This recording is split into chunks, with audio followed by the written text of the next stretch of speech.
Blood Hunter. The Petra Graves Chronicles, Book 1.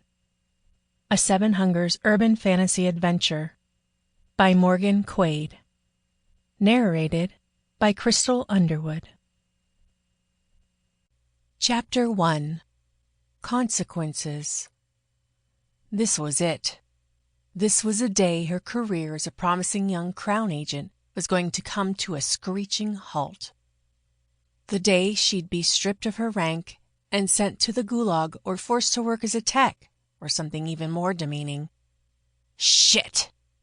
Petra hissed. It all hinged on the grubby sorcerer currently coughing up his guts in front of her and threatening to die at any moment.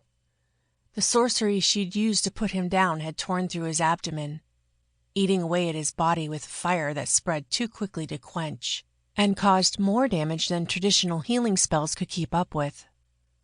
Jesus, Pete! You could have used something less lethal. Petra turned to her partner, Hal. The young man was frantically trying to apply another healing cantrip, layering one spell on top of another in a vain attempt to keep the rogue sorcerer from passing beyond the veil. He was running! Petra hissed.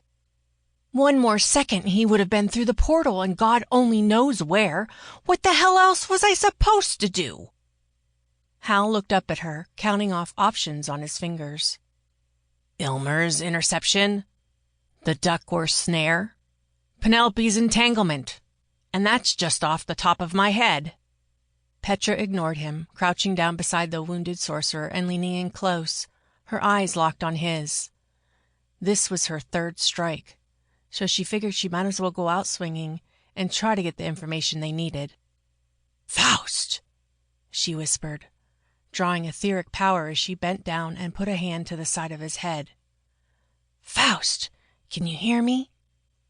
He stared up at her, eyes wide, grimacing in pain.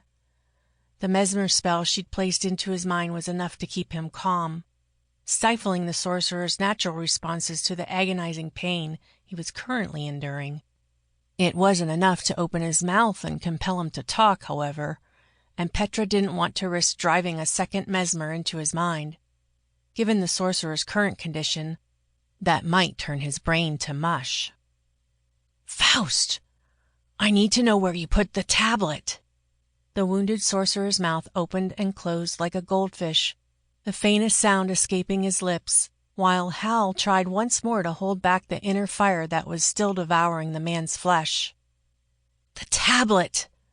Petra pressed, holding out her hands to Sample complete. Ready to continue?